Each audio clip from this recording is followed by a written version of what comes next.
You're a Hoop Life, Bennett Davis and Angelo. We're going to be sitting here talking specifically about what it's like for a certified FIBA international overseas basketball player to play in France. Angelo, let's get right into it. We already did two interviews so far. Let's talk about France.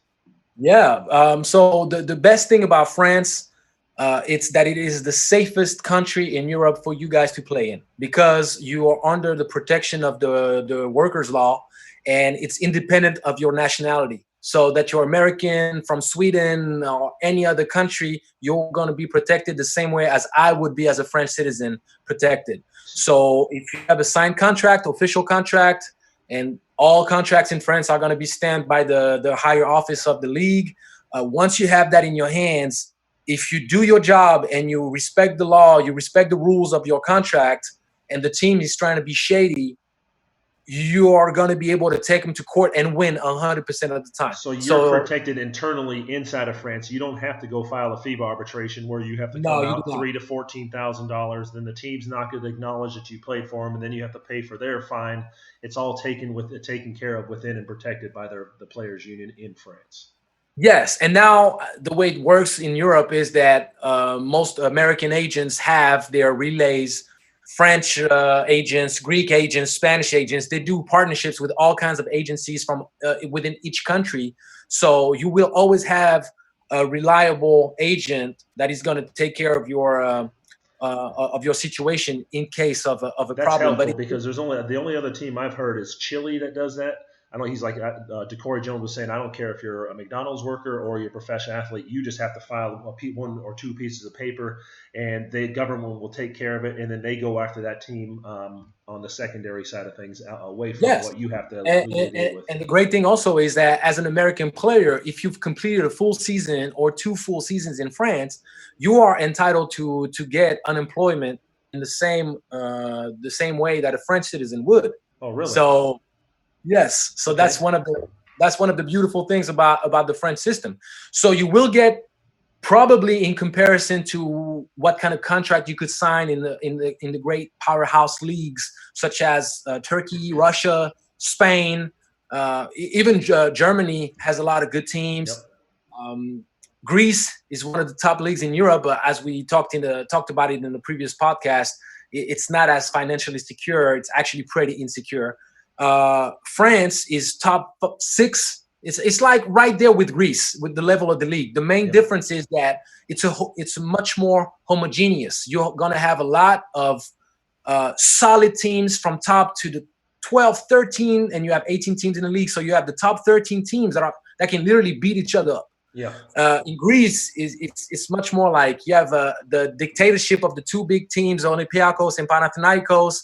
Ike and Prometheus come and try to wrestle a little bit, but then there's a drop in the level. France, it's a battle every single weekend. Top team in the league can lose against the last team any Saturday. Well, let's dig into this. How would you recommend France as obviously with this COVID-19, we have a little pause, and it's kind of like a lockout situation. But if as a college student who's playing at a Duke or North Carolina, Arizona, or something like that, is France a good place to be able to start? To get your name out there, to be able to feel confident about the contract you sign, the living situation, whether you're single or have a wife and kid. How would you recommend Definitely. France? I think that what they need to understand is all those guys that go in smaller leagues such as Finland and Sweden and Romania, Switzerland, any other B to C level European leagues, and that are considered first division basketball, all these guys are only going to have access to second division in France. At best. Yes. So that's something to understand. France has the best second division league in all of Europe. And I played second division in Italy, and it was very competitive also. Right. I mean, you're at that maybe 5th or 6th level team, and you're playing a Division 2. It's a high level of competition. It is. And France, out of all European countries, has the top second division league. So you recommend it for anybody to probably start in a Spain or France. Most definitely. Too. Most definitely, because you have a lot of guys the American guys, and you make solid money.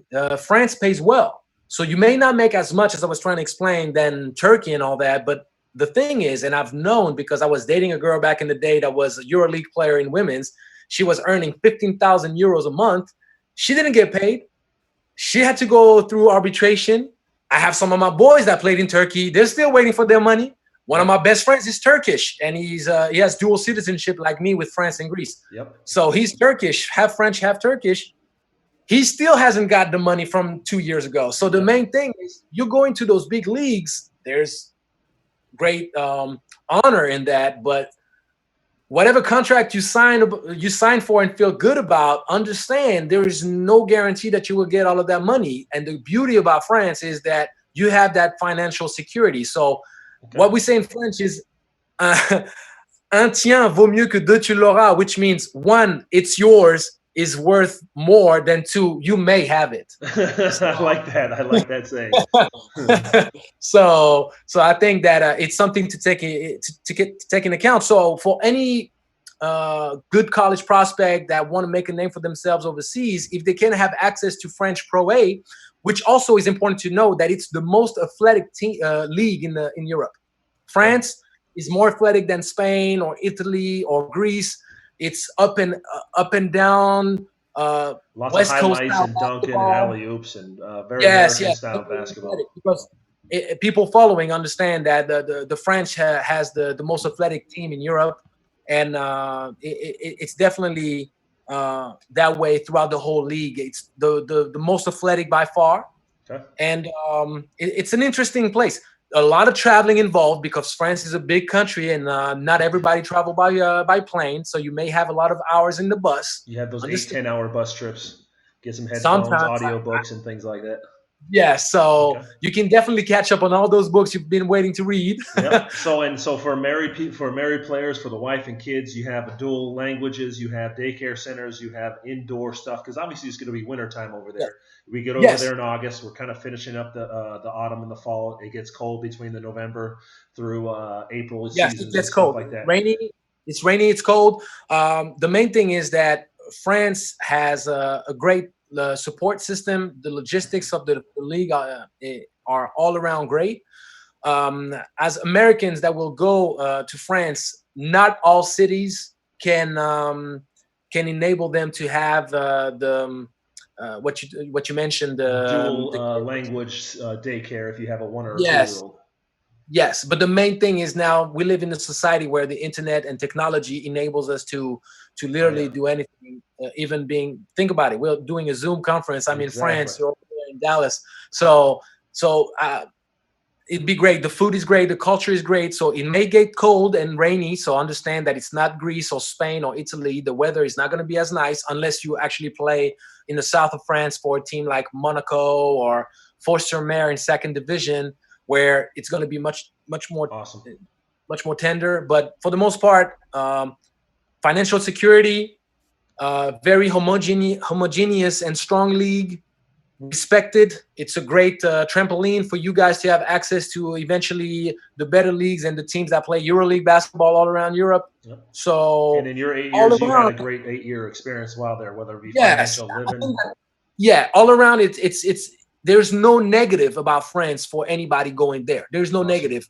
The only negative that you could take in consideration is, maybe I get less money than if I go to Spain. Which isn't bad when you're just trying to be able to get your footsteps. And it's just like being in the NBA. You're going to be a rookie, and you're going to have to carry some bags, and you're going to have to be put through some of the veterans' hazings for you.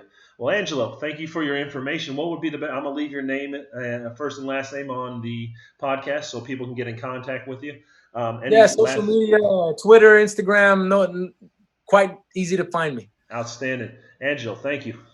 You're welcome, brother.